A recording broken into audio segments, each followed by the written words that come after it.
Bismillahirrahmanirrahim. Assalamualaikum warahmatullahi wabarakatuh. Tabarakalladzi biyadihil mulk wa huwa ala kulli syai'in qadir. Alladzi khalaqal mauta wal hayata liyabluwakum ayyukum ahsanu amala. Allahumma salli ala sayyidina Muhammad wa ala ali sayyidina Muhammad.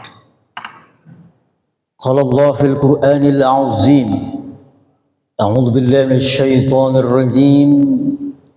Ya ayyuhalladzina amanu taqullaha haqqa tuqatih wa la tamutunna illa wa antum muslimun. Wahai orang-orang yang beriman, bertakwalah kepada Allah dengan takwa yang semestinya. Dan janganlah kalian mati melainkan tetap sebagai seorang muslim. Wa tazawwadu fa inna khairaz zadit taqwa. Dan berbekallah, maka sebaik-baik bekal adalah takwa. Allahumma arhamna bil Qur'an wa ba'd. Ustadz Jaya yang saya hormati, segenap Bapak Ibu pengurus Dewan Kemakmuran Masjid An-Nasru ya, Kelapa Gading yang dimuliakan Allah Subhanahu wa taala. Apa kabar nih pagi-pagi Bapak Ibu? Alhamdulillah. Kalau di TPA, apa kabar anak-anak? Alhamdulillah. Allahu Akbar. Saya kalau kesini Bapak Ibu sekalian selalu teringat raudhoh ya, selalu ingat apa aroma kayu gaharu ya Pak ya, yang diasepin masjid itu Pak Imam ya. Itu kalau tiba di Madinah selalu ada aroma-aroma raudhoh. Maka kalau saya diundang oleh Ustadz Jaya ke An-Nasru, itu semangatnya lebih dari yang lain-lain ya Bu ya. Saya di perjalanan merenung ya,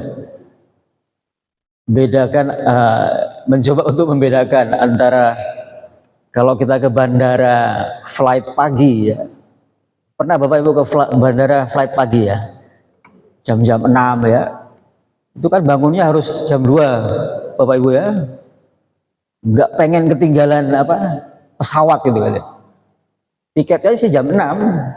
Tapi sibuk-sibuknya tuh udah jam 1, jam 2 udah sibuk packing gitu ya. Baju apa yang mau dibawa, apalagi kalau perjalanan sepekan misalnya. Alarm sudah dipasang baik-baik ya. Kita nggak mau ketinggalan pesawat ya. Tapi kalau subuh gitu ya, banyak orang yang menyepelekan ya.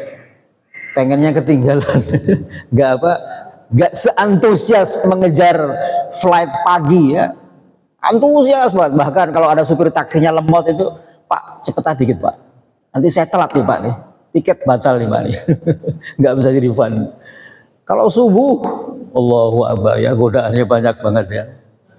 Ntar aja lah, muazzinnya masih belum qomat ya. Maka betul kata Ustadz Zaya tadi, kita harus bersyukur Bapak Ibu sekalian, karena tidak semua orang diberi kenikmatan seperti ini. Setuju Bapak Ibu ya? Ya kan kalau sholat Jumat ini full ya. Kalau saya khotib di sini sampai keluar-keluar, betul Pak ya? Tapi kalau subuh 3 saf, 4 saf ya. Itulah Bapak Ibu sekalian yang kita harus lagi-lagi syukuri. 32 kilo saya dari Ciledug ke sini, saya hanya tempuhnya atas izin Allah ya, 30 menit ya. Setengah jam Pak ya. Lengang betul jalannya. Nah kalau jam-jam 10, jam 11, 32 kilo Pak, itu bisa 2-3 jam baru sampai itu ya. Jadi saya berpikir juga di jalanan, betul ya, kita nggak boleh kufur nikmat ya. Nikmat Allah itu bejibun ya. Inilah mukadimah saya sebelum saya mengantar tema kajian kita pagi ini, Bapak Ibu sekalian, mengenai amalan-amalan pembawa berkah. Ya. Kenapa ini penting? Karena menurut saya harus menjawab pertanyaan beberapa kalangan. Ada nanya gini, buat apa sih kita capek-capek ibadah? Ya. Kalau tujuan kita ini hanya untuk materi, toh banyak orang yang tidak ibadah, materinya cukup-cukup juga.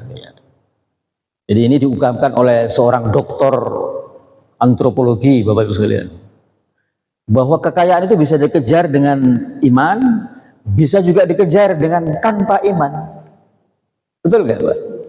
Iya, orang terkaya di dunia ini Elon Musk, ya, yang punya Twitter itu, Bu, yang punya bukan pabrik, yang punya travel, bukan travel umroh, travel bumi ke bulan. Ya. Jadi kalau mau piknik dari bumi ke bulan, nah itu dia yang garap travelnya itu. Satu orang bisa sampai 7 miliar sekali pergi pulang ke bulan. Itu dia kekayaan, bukan tanpa iman dia capai.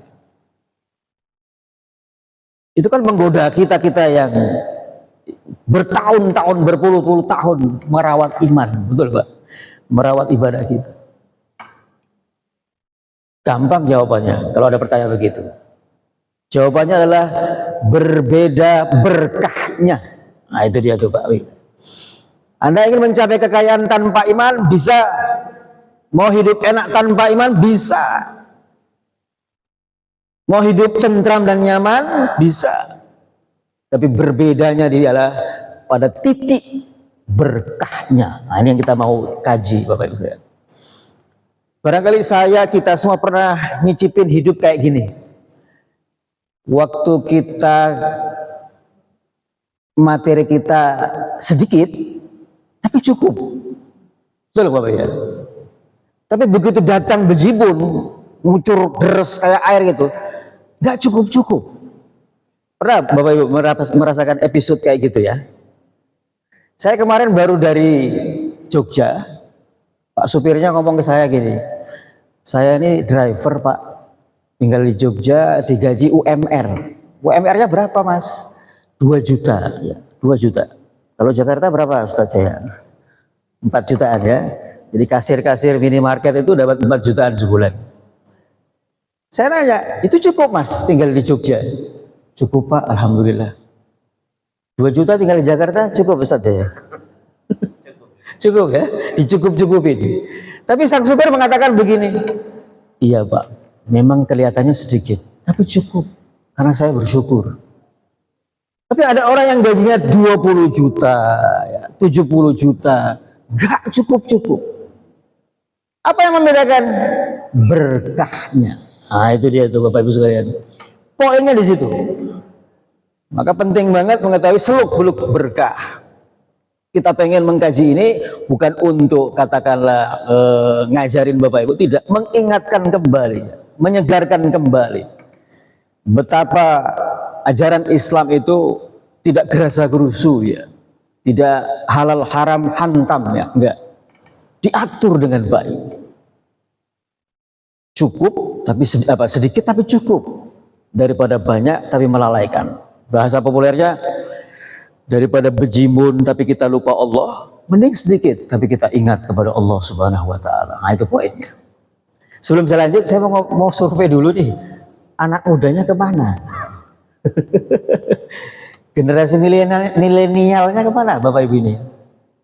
Saya survei dari masjid ke masjid, agak jarang anak-anak milenial ke masjid ya. Betul Bapak Ibu? Enggak, saya serius nih nanya ini, betul?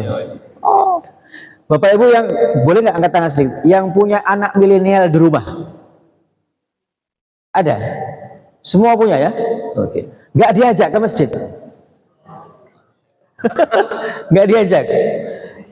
Saya miris kalau ada orang tua bilang begini, ayo bangun. Mamanya bilang, Pak, kasihan, capek semalam dia, biarin tidur. Mau kasihan di dunia atau kasihan di akhirat? Pilih yang mana Ustaz ya? Menurut saya harus diluruskan Bapak Ibu. Mendingan kita kasihan di akhirat daripada kasihan di dunia. Bangunin, ajak. Ya, ada survei yang saya baca bahwa anak muda Indonesia 70% nggak suka ke masjid. Sukanya ke kafe. Kumpul-kumpul. Itu tantangan besar buat DKM Ustadz saya. Ada program apa remaja masjid ya? Oh. Ada program masjid, ada program anak muda. Kenapa Bapak Ibu? Siapa yang lanjutin ngurus masjid kalau bukan putra putri kita? Betul nggak? Kita ini kapan berakhir? Gak ada yang tahu, wallahu a'lam ya. Jadi ini intermezzo, sisipan buat kita semua. Saya juga prihatin dari masjid ke masjid. Kalau ngaji duha juga gitu. Anak mudanya pada kemana?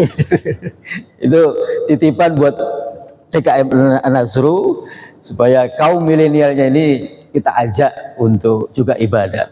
Kita mendingan dia kasihan nanti di akhirat ketimbang kasihan di dunia ya. Nggak apa-apa kita ngotot-ngotot. Ayo bangun subuh, ayo ikut papa, ayo. Capek mah, ngantuk. Nanti bubuk lagi setelah kita ke masjid. Pokoknya dengan upaya Bapak Ibu. Siapa lagi yang akan melanjutkan syiar Islam kalau bukan generasi antara 17 sampai 40 ya. Jadi 17-40 itu generasi milenial. 17-20 apa yang bilang Gen Z ya, generasi Z gitu ya. Ustadz Jaya berapa tahun sekarang? Ya. Wah, masih milenial Ustadz Jaya. Jadi ada satu, saya kayak mau cari teman-temannya ya. Baik Bapak Ibu sekalian, itu bukan tema saya mulai dengan topik yang tadi sudah dibacakan oleh Ustadz Jaya ya. Amalan-amalan pengundang berkah Bapak Ibu sekalian. Amalan-amalan pengundang berkah. Di situ jumlahnya 17 ya. Tentu saja tidak 17, banyak banget. Cuma untuk mempermudah memori kita ya. Untuk mempermudah cara memahami kita, bisa-bisanya ulama untuk mengelompokkan itu ya. Jadi lagi-lagi nikmat Allah itu banyak, berkah Allah itu juga banyak ya. Maka terlebih dulu saya akan mulai dengan sebuah pertanyaan dulu, karena kalau bertanya itu biasanya akan membuat kita fokus ya, membuat kita bisa lebih dalam memahami sebuah hal ya Bapak Ibu sekalian. Pertanyaannya adalah, apa karakteristik atau petunjuk ya, bahwa kita bisa menilai diri kita ini sedang diberkahi Allah Subhanahu wa Ta'ala. Atau kalau kita ngerasanin orang lain, kayaknya ini orang diberkahi banget ya sama Allah Subhanahu wa Ta'ala. Apa kira-kira yang membuat kita bisa menilai diri kita, saya kok sedang nggak diberkahi Allah ya?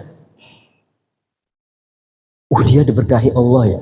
Sebab saya kasih contoh satu Bapak Ibu Saudara, ada seorang kepala daerah ya, bilang di depan televisi. Karena di depan televisi maka bisa saya ceritakan ya. Itu bisa dibuka di media. Dia bilang di depan khalayak bahwa saya bersyukur Allah Subhanahu wa Ta'ala menitipkan hartanya, kekayaannya ke saya. Itu artinya saya sedang dimuliakan Allah Subhanahu wa Ta'ala. Pas nggak penilaian kayak gitu Bapak Ibu saudara? Jadi karena dia bilang saya dititipi kekayaan yang sedemikian rupa, sedemikian banyak maksudnya, maka saya bisa mengklaim diri bahwa saya sedang dimuliakan Allah Subhanahu wa Ta'ala. Saya harus meluruskan ucapan ini karena jangan sampai ada pikiran begini, kalau miskin berarti sedang dihinakan Allah, gitu. Jadi nggak ada tolak ukurnya sama sekali. Tolong pola pikir ini dibenerin, bahwa kekayaan tidak menentukan kemuliaan seseorang. Sebagaimana kemiskinan tidak menentukan orang itu hina. Betul Bapak Ibu? Rasulullah Shallallahu Alaihi Wasallam di ujung akhir hidupnya cuma meninggalkan satu gerabah tempat air dari kulit hewan. Apakah Rasulullah hina? Mustahil. Dialah orang yang paling mulia di muka bumi ini.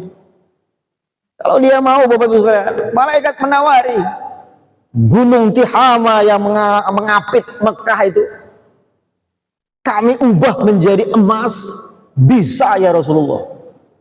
Maukah? Nabi menjawab, abdan nabiyya. Saya hanya ingin memilih sebagai hamba dan nabi. Padahal ditawari untuk menjadi raja, diraja. Ya. Maksud saya sama dengan saya ini sedang diberkahi atau tidak ya? Nah itu pertanyaan saya. Jadi Bapak Ibu sekalian, fa ammal insanu idza mabtalahu wa na'amahu fa akramahu fa yaqulu rabbi akraman. Ketika ia dimuliakan, diberikan dudukan, lalu dia mengatakan saya sedang dimuliakan Allah. Tapi ketika rezekinya dipersempit, maka dia mengatakan ahanan, saya sedang dihinakan Allah. Allah bantah itu. Di surah Al-Fajr ayat 18 dan 19. Kalla, gak gitu pola pikirnya. Bahwa kekayaan sama sekali tidak menentukan kemuliaan dan kemiskinan bukanlah tolak ukur kehinaan. Satu-satunya tolak ukur kemuliaan adalah takwa kepada Allah Subhanahu wa taala. Merasa dilihat Allah Subhanahu wa taala. Itu ukurannya. Ada yang mau jawab? Apa kira-kira faktor yang membuat bahwa kita bisa mengklaim diri kita bahwa saya sedang diberkahi Allah nih. Keluarga saya sedang diberkahi Allah. Negeri ini sedang diberkahi Allah nih. Atau dibalik saya sedang tidak diberkahi Allah. Keluarga saya sedang tidak diberkahi Allah. Negeri ini sedang tidak diberkahi Allah. Kira-kira apa tolak ukurnya? Kira-kira apa yang bisa membuat kita tertuntun, ya, dituntun bahwa supaya untuk merenung diri, ya Allah, terima kasih, saya sudah diberkahi. Jadi antara tabarok dengan mubarak berbeda. Kalau mubarak artinya sesuatu yang diberkahi. Kalau tabarok, maha suci Allah, pemberi berkah. Nah itu dia. Nanti saya ungkap sedikit maknanya Bapak sekalian sebelum sesudah pertanyaan tadi. Ada Ibu, Bapak mau jawab? Supaya bergerak, kita punya wajah dan badan ya. Apa kira-kira indikator penilaian? Ya boleh, ya. Ya boleh Pak.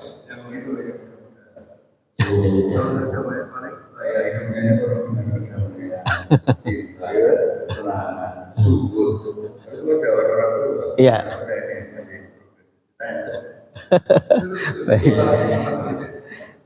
Jamaah muslimat yang milenial ada? Anak-anak SMA kuliah nggak ada ya? Oke. Atau ibu yang kuliah lagi ada? Banyak. Kuliah lagi. Oke. Baik, saya bantu Bapak sekalian. Mohon direnungkan saja. Nggak harus mengatakan bahwa apakah kata narasumber ini benar nih, enggak, belum tentu ya. Dari kajian-kajian yang saya baca, saya dengar, saya kumpulkan ya Bapak Ibu sekalian. Salah satu ya, indikator penilaian bahwa kita ini sudah diberkahi atau tidak adalah khairun nas anfa'uhum linnas. Itu kata Rasulullah SAW. Sebaik-baik kamu adalah orang yang banyak manfaatnya bagi sesama. Itu salah satu tolak ukur bahwa hidup kita ini sedang diberkahi atau belum diberkahi. Apa Bapak Ibu? Bahwa kita ini seberapa besar keberadaan kita ini bermanfaat bagi orang lain. Nah gitu Ustaz Jaya ya. Saya bisa diingatkan Bapak yang paling pojok itu namanya? Haji Mardianto. Ya, Pak Haji Mardianto. Apa kabar Pak Haji?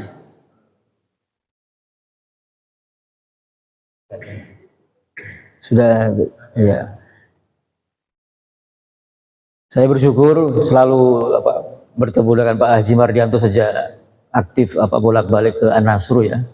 Dan beliau punya semangat tanpa pantang surut ya. Tak pernah kendor ya. Luar biasa beliau dilindungi oleh Allah Subhanahu wa taala sampai usia yang segini, dan saya doakan semoga Pak Haji Mardianto tetap istiqomah hingga akhir hayatnya. Sehat-sehat ya Pak Haji Mardianto ya. Iya, jadi Pak ada pesan berantai ini ya.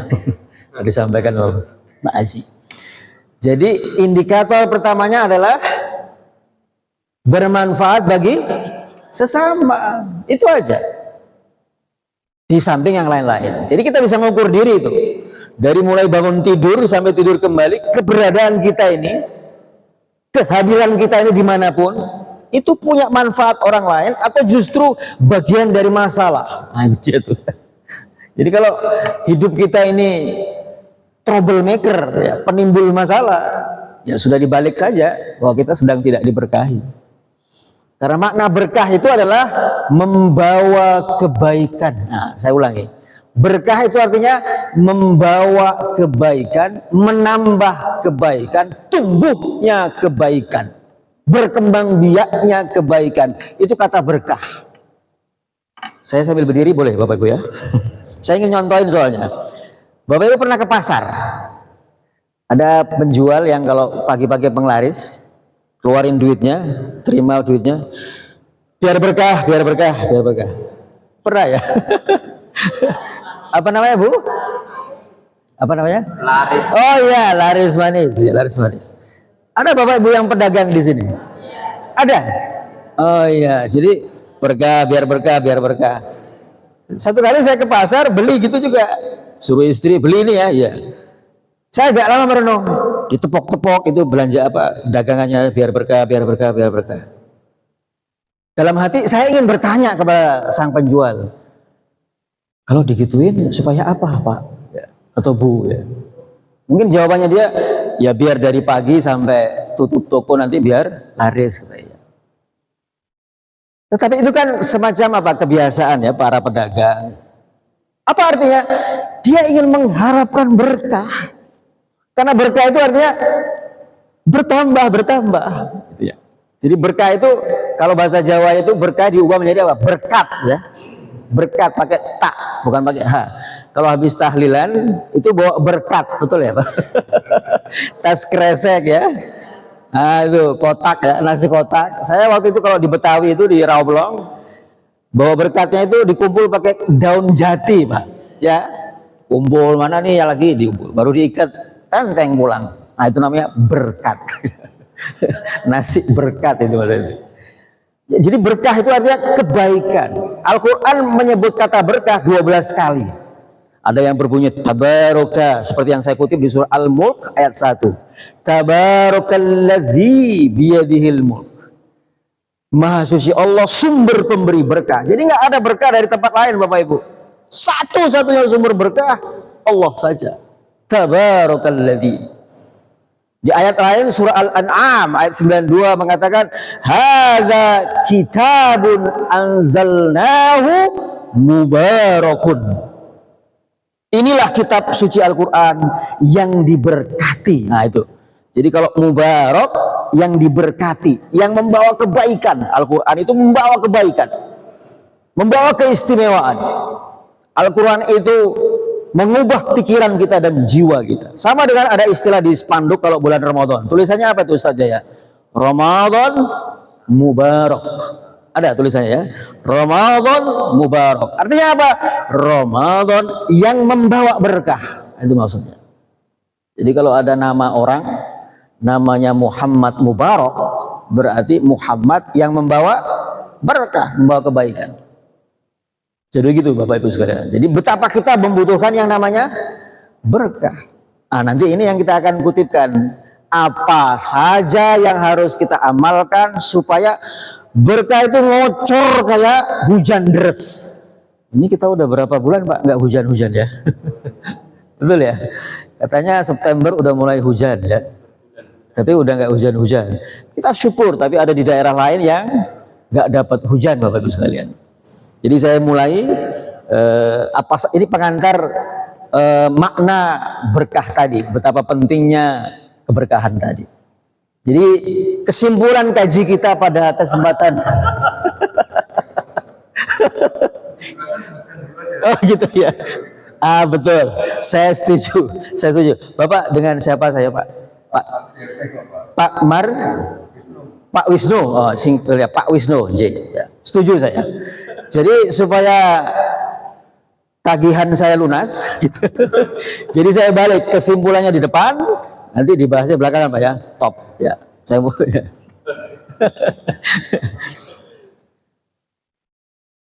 Saya akan nggak ada layar yang bisa turun ya. Oh, ada. Ada, oke. Oh ya udah nggak apa-apa, dibacain aja nggak apa-apa ya nanti Pak ya. Oke, baik. Kalaupun enggak, nanti saya share ke Ustadz Jaya. Nanti ini ada WA grup satu masjid. Ada. Wah mantap ya. Boleh, bagus. Jadi kesimpulannya di awal nanti dibahas untuk menyongsong sabar tadi ya, apa sarapan bareng ya. Intermezzonya satu lagi sebelum ke Pak Wisnu tadi ya. Realitas yang menunjukkan ketiadaan berkah. Saya ulangi. Realitas-realitas ini penting Bapak Ibu sekalian supaya kita menghindar. Itu ya. Realitas-realitas, fakta-fakta yang menunjukkan sesuatu itu nggak ada berkahnya. Satu, berharta tapi pelit, itu nggak berkah. Fakta, realitas, fenomena. Kalau kita merasa diri kita berharta tidak harus kaya kali ya, cukup gitu ya. Tapi pelit, itu tanda-tanda ketiadaan berkah. Bapak Ibu pernah di lampu merah, ada orang minta-minta ya. Sekarang kan di Jakarta dilarang tuh ya, tapi masih ada 112. Manusia silver sekarang, betul ya. Itu kan kadang-kadang debat diskusi sama penumpang di belakang, keluarga saya atau istri misalnya, atau suami. Ngasih nggak nih mah? Nggak usah ah, masih kuat ya. Jangan dikasih. Kasihan nggak dikasih, nggak usah. Atau ada yang cacat misalnya, kasih nggak ini? Ah nggak usah. Jadi mau ngasih aja musyawarah dulu. Menimbang, mempertimbangkan, mengingat pasal-pasal ini. Dah diputuskan nggak usah ngasih. Itu godaan setan menurut saya Bapak Ibu. Kalau mau ngasih, ngasih aja. Nggak usah banyak pertimbangan. Kalaupun dia nanti gunain untuk apa, itu udah urusan dia. Yang penting kita sudah siapkan untuk Allah Subhanahu wa Ta'ala. Nanti ada salah satunya saya bahas, kasihlah pinjaman kepada Allah. Pinjaman kepada Allah. Itu penting banget. Tolong ingatkan Ustaz Jaya khusus untuk itu tadi ya. Kasihlah pinjaman kepada Allah. Yang kedua, realitas yang menunjukkan kita berkah, punya kedudukan tapi zalim. Entah Pak RT, itu kedudukan ya. Ada Pak RT di sini? Ada Pak RT, Pak RW, Pak Lurah, Pak Camat, sampai Presiden. Kepala keluarga kedudukan nggak Pak? Kedudukan. Tapi zalim. Di Tangerang Selatan kalau tidak salah, di berita itu saya dengar, ada Pak RT atau Pak RW menggelapkan bansos. Pernah dengar Bapak Ibu? Jadi yang dapat bansos itu keluarganya. Sementara yang miskin-miskin pendatang itu nggak digubris. Loh, orang Islam itu nggak ada pendatang, nggak ada penduduk asli. Kalau dia miskin bantu, kan itu. Rasulullah itu pendatang atau pribumi di Madinah? Pendatang. Rasulullah itu penduduk asli Mekah. Yang penduduk asli Madinah siapa? Kaum Ansor. Rasulullah disebut muhajirin, pendatang bahasa Indonesianya. Tapi karena Rasulullah itu adalah orang pemimpin yang memang piawai, pendatang yang menguasai Madinah. Ada nggak di wilayah Indonesia yang pendatang tapi berkuasa atas penduduk pribuminya? Ada. Ini nggak benar kalau misalnya membantu orang mempertimbangkan ini pendatang bukan, ini penduduk asli bukan. Itu zalim menurut saya. Berkedudukan tapi zalim, itu ketiadaan berkah. Sebab saya mengalami sendiri Bapak Ibu, kalau ngurus apa-apa, dokumen apa-apa dipersulit. Saya bilang ini orang kenapa ya? Harusnya kan mempermudah urusan ya. Nah, kedudukan yang paling bagus adalah mempermudah urusan. Jangan kalau bisa dipersulit, kenapa harus dipermudah? Kalau bisa dipermurah, kenapa? Kalau bisa dipermahal, kenapa harus dipermurah ya? Assiru wala tu'assiru, kata Rasulullah SAW. Permudah, jangan persulit. 3, berilmu tapi berakhlak rendah. Ilmunya tinggi, gelarnya bererot, tapi akhlaknya buruk.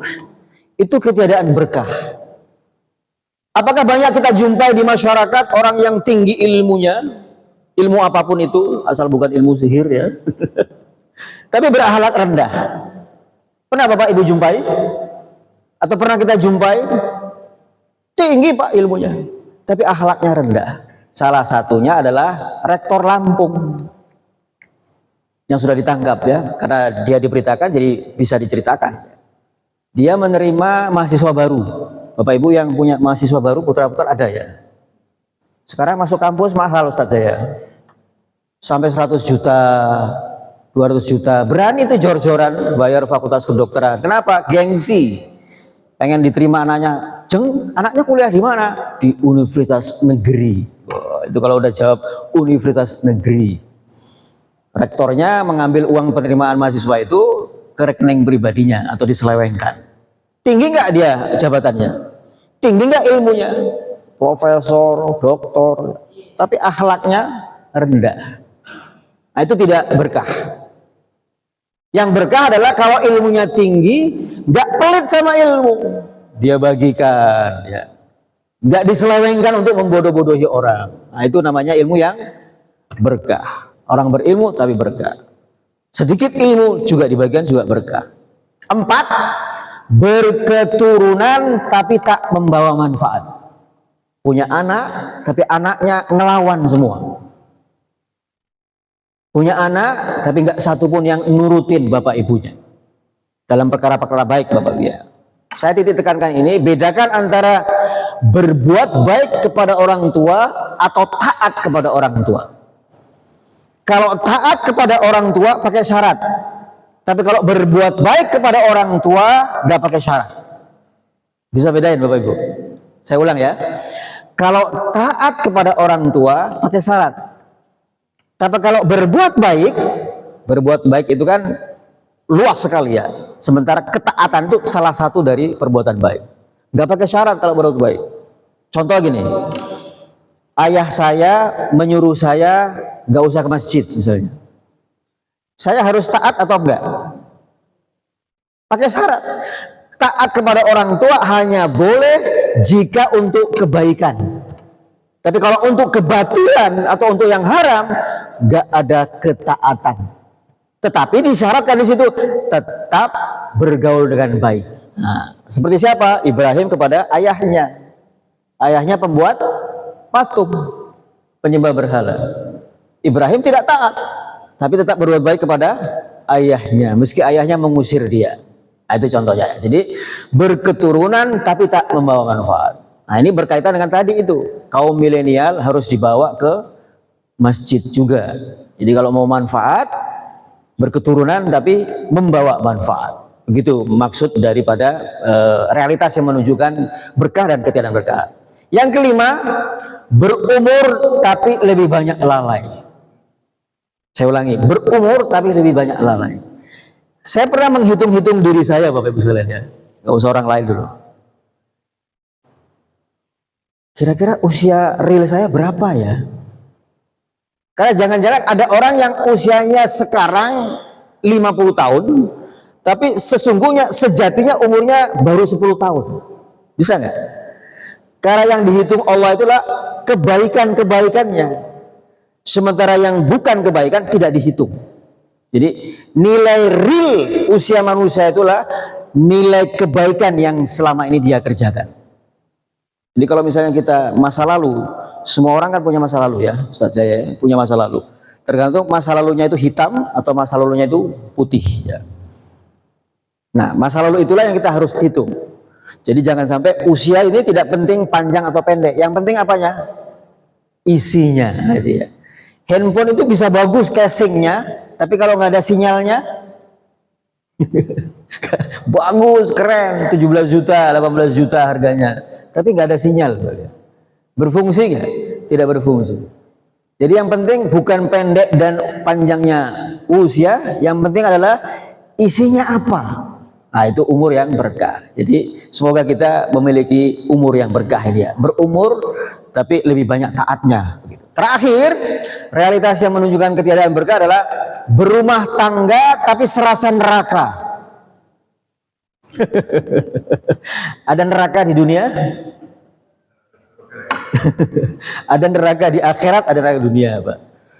Bapak Ibu sekalian, saya baca data Dukcapil. Angka perceraian itu masuk angka ke 3.000-an ya. 3.000-an angka perceraian di sebelum pandemi dan setelah pandemi. Saya tanya hakim-hakim pengadilan agama, salah satunya, apa rata-rata penyebab mereka bercerai? Disebutkan salah satunya cekcok ya. Cekcok. Atau karena hal-hal yang sebenarnya sepele gitu ya. Ini ada anekdot Bapak Ibu, saya boleh kutipkan ya. Jadi ada anekdot. Sang suami pagi-pagi bangun, manggil istrinya, teriak, "Sofi, bikinin kopi ya." Istrinya bilang begini, "Pokoknya saya nggak mau tahu, saya mau cerai." "Loh, saya kan cuma minta bikin kopi, kok kamu minta cerai?" "Nama saya Mimin, bukan Sopi." "Siapa tuh Sopi?" Jadi salah sebut nama orang. Istrinya menganggap bahwa dia punya simpenan gitu ya. "Sopi, bikinin kopi." "Saya Mimin." "Siapa tuh Sopi?" Jadi dia minta cerai hanya gara-gara nggak bikinin kopi. Bukan soal minta bikinin kopinya, Sopinya itu yang saya tahu. Jadi persoalan Bapak Ibu, serasa neraka. Saya pernah dikasih tahu salah seorang ulama ke saya, Pak Usman, kalau Anda bermaksiat, rumah tangga akan goncang. Kalau Anda bermaksiat, salah satunya istri yang bermaksiat atau suami yang bermaksiat, rumah tangga Anda akan guncang. Kenapa Bapak Ibu? Buka cabang ya maksudnya. Maksudnya gunjang bisa, maksiat bisa apa Bapak Ibu kan? Mencari nafkah tapi tidak halal ya, mencari nafkah amburadul sembarangan gitu ya. Tidak harus main perempuan atau main laki-laki dalam konteks kata ulama tadi ya. Jadi ada 6 realitas yang menunjukkan kekayaan berkah. Nah, sekarang saya masuk ke yang diminta Pak Wisnu. Tapi makna berkah sudah di kepala Bapak Ibu ya, sudah di kepala ya. Artinya bertambahnya kebaikan, berkembangnya, bertumbuhnya manfaat ya. Satu ya.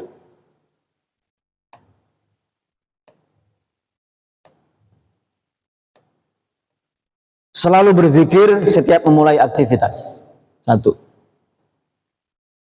Bismillahirrahmanirrahim. Kata Rasulullah SAW, siapa yang memulai aktivitas tanpa membaca basmalah atau hamdalah, maka terputuslah amalnya. Mau makan, mau minum, bahkan mau berhubungan suami istri, ada doanya enggak? Ada. Coba salah satunya, apa doa berhubungan suami istri? Ayo. Bismillah. Oh ada. Pengantin baru. Ada pengantin baru. Coba, ada nggak agama lain yang mengajari itu Bapak Ibu? Sampai berhubungan suami istri aja ada tuntunannya, doanya. Allahumma jannibna syaitan wa jannibni syaitan ma razaqtana. Supaya anak yang lahir nanti kalau rezeki diberikan rezeki berupa anak, maka anak itu akan jauh dari syaitan. Sebegitu rincinya ya ajaran Islam. Jadi salah satu amalan pengundang berkah Pak Wisnu dan teman-teman Bapak Ibu sekalian terhormat, selalu berzikir setiap memulai aktivitas. Apa dasarnya? Al-Hasyr ayat 19 mengatakan bahwa janganlah kamu melupakan Allah. Kalau kamu lupa Allah, maka Allah akan membuat kamu lupa kepada dirimu sendiri. Betul nggak Bapak Ibu? Orang kalau sudah lupa diri, itu pasti dia lupa Allah. Zikir itulah yang membuat kita ingat terus sama Allah. Saya kadang-kadang agak miris Bapak Ibu, saya lihat orang yang waktu susah doanya panjang dan kali lebar ya. Waktu susah itu ya, dipecat, kemudian di PHK, dagangan rugi, khusyuk berdoa. Setelah mapan, setelah berkembang dagangannya, berkembang bisnisnya, jangankan ingat masjid, ingat Allah juga tidak. Itu artinya apa? Selalu berzikir setiap mulai aktivitas. Nomor 2, takwa kepada Allah Subhanahu wa ta'ala. Jadi makanya Bapak Ibu sekalian, lagi-lagi takwa itu tidak abstrak. Bagi saya takwa kepada Allah itu adalah merasa diawasi Allah. Nah, itu yang progresif. makna yang progresif, merasa diawasi Allah. Sekarang di mana-mana ada CCTV Ustadz Jaya, betul ya? Etle, Bapak Ibu pernah ditangkap Etle nggak? Etle yang dipotret di jalan raya itu, blitz. Saya pernah kena sekali. Jadi saya agak sewot. Kenapa? Surat itu datang ke rumah sepekan setelah time limitnya. Jadi saya nggak pakai sabuk pengaman, Ustadz Jaya. Saya lihat di suratnya, ada fotonya ya. Kok saya dipotret, Pak? Loh iya, canggih kameranya. Dalam hati, kalau manusia bisa mengawasi kita, apalagi Allah Subhanahu wa Ta'ala. Denda 500.000 lantaran etle tadi. Jadi takwa itu merasa diawasi Allah. Sekarang kalau kemana-mana, safety belt dulu pasang, baru jalan. Jadi apa artinya takwa? Merasa diawasi Allah Subhanahu wa Ta'ala. Yang kedua, mendirikan sholat dan menjaganya. Ini saya titik-titikkan sedikit. 3 ya, baik. Mendirikan sholat dan menjaganya. Surah Toha ayat 132. Wa'mur ahlaka bis sholat wastabir 'alaiha. Perintahkanlah keluargamu. Itu dalilnya Bapak Ibu. Supaya bawa anak-anak ke masjid. Wa'mur ahlaka bis sholat. Perintahkanlah keluargamu. Ya, keluarga kan bisa anak, bisa suami, bisa istri, bisa pembantu, bisa bibi, bisa paman misalnya. Di dalilnya jelas. Wa'mur ahlaka. Ahlu itu keluarga. Perintahkanlah keluargamu menegakkan sholat dan bersabar atasnya. Kata ulama maknanya ada 2. Bahwa kondisi keluarga ditentukan oleh sholat dan kondisi rezeki ditentukan oleh sholat. Inilah satu-satunya ayat, kalau nanti ada ayat yang lain boleh diinformasikan, yang salah panjang saya baca, inilah satu-satunya ayat yang kata sholat segaris dengan kata rezeki. Toha 132. Wa'mur ahlaka bis sholat wastabir 'alaiha. La nas'aluka rizq, nahnu narzuqukum. Kami tidak meminta rezeki kepadamu, kata Allah. Kamilah yang memberi rezeki kepadamu. Jadi satu garis, satu ayat, sholat dengan rezeki. Jadi ini bisa jadi alat indikator, ada alat ukur, termometer keluarga. Kalau keluarga itu rezekinya berantakan, sholatnya berantakan. Kalau kondisi keluarga itu serasa neraka, sholatnya lagi berantakan. Tapi kalau keluarga itu serasa surga, sholatnya teratur. Rezekinya teratur, sholatnya pasti teratur. Itu yang dimaksud dengan amalan-amalan pengundang berkah. Sholat, mendirikan sholat dan menjaganya. Toha 132. 4 ya Pak Wisnu ya? Ya. Oh 5. Baik 4. Udah siang. Ridho atas pemberian Allah Subhanahu wa Ta'ala. Ya segini. Duh Gusti, kok nemen gini sih Gusti ya. Itu gerundalan-gerundalan orang-orang yang nggak nerima, nggak ridho. Itu tidak berberkah. Jadi kalau kita mau banyak mengundang berkah Allah, sedikit diterima, banyak juga diterima. Susah diterima, senang juga diterima. Bapak Ibu sekalian, kalau dapat musibah sabar atau syukur? Dapat musibah sabar atau syukur? Kesandung misalnya, jatuh di kamar mandi misalnya, makanan jatuh misalnya ya. Syukur atau sabar? Ada orang bilang sabar. Tapi saya lebih memilih ulama ya. Ulama mengatakan musibah atau kesenangan juga harus disyukuri katanya. Ridho atas pemberian Allah Subhanahu wa Ta'ala. Yang kelima, betul? Ya. Mendermakan harta. Nah, ini dia. Mendermakan harta. Tadi saya ingetin Ustadz Jaya tadi. Kasih pinjaman ke Allah. Saya agak semangat yang di sini karena ini penting banget. Pinjol itu merajalela, betul ya? Pinjol. Apa resikonya pinjol itu sekarang, Bu? Di Uber, Pak. Di Uber, dibully, dihina, disebarluaskan aibnya. Betul Pak Wisnu ya? Dijelek-jelekin. Kenapa? Karena dia minjem kepada yang rentenir, super rentenirnya rentenir. Ya kan? Nyekek betul. Pinjam 2 juta, balikin harus bisa lebih dari 2 juta. Jadi kata pinjaman di dalam Quran disebut qardhan hasanah, pinjaman yang baik. Bapak Ibu sekalian, misalnya saya punya uang nih lalu saya pinjemin ke orang, yang orang ini saya percaya. Kira-kira enteng nggak minjeminnya? Enteng, saya kasih. Satu, saya minjemin uang kepada dia, dan orang ini saya tahu bahwa dia akan ngembaliin on time dan lebih. Saya enteng nggak ngasihnya? Enteng ngasihnya. Tiga, saya ngasih orang ini, ternyata orang ini bukan cuma lebih, tetapi nambahin sebanyak awalnya. Enteng nggak saya ngasih dia? Enteng saya minjemin. Sekarang bersedekah itu minjemin ke siapa? Kata Allah, itulah memberi pinjaman kepada Allah. Jadi kalau Allah nggak pernah mungkin untuk membalas apa yang kita pinjamkan, apa yang kita sodori kepada Allah Subhanahu Wa Taala, pasti akan kembali ke kita juga. Ada dalilnya? Ada. Al-Isra ayat 7. In ahsantum ahsantum li anfusikum. Sesungguhnya perbuatan baikmu itu akan kembali kepada dirimu sendiri. Sama, harta real kita ini sesungguhnya bukan yang ada di rekening tabungan. Harta real kita yang sesungguhnya adalah yang kita pinjamkan kepada Allah berupa apa?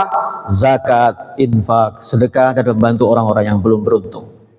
Itu akan membawa berkah. Amalan-amalan pembawa berkah. Apakah ada faktanya bahwa orang yang beramal sedekah itu jatuh miskin? Kita harus survei itu ya, karena tidak pernah ditemukan. Yang keenam, silaturahim. Ini silaturahim, ya. Itu amalan-amalan pembawa berkah. Menyambung yang dekat yang jauh. Kadang-kadang WA itu kan menjauhkan yang dekat dan mendekatkan yang jauh, ya. Gitu ya. bisa juga begitu ya. Maka silaturahim harus semakin ditingkatkan. Bukan frekuensinya Bapak Ibu, tapi kualitas silaturahim.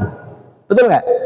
Ada nggak suami istri berkomunikasi terus, ngobrol terus di rumah itu, tapi karena obrolannya nggak berkualitas, bukan makin merukunkan, tapi makin merenggangkan.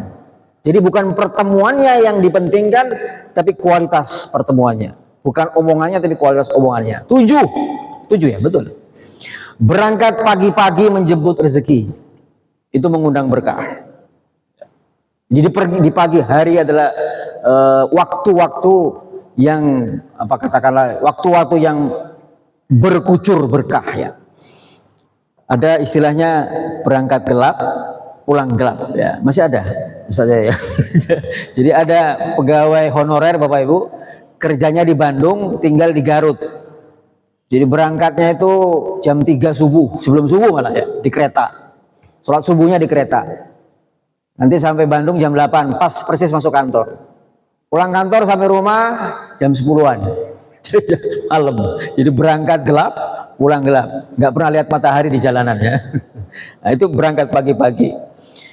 Tidak gitu-gitu amat maksud saya ya. Berangkat pagi-pagi menjemput rezeki. Yang selanjutnya 8, jujur dalam berniaga.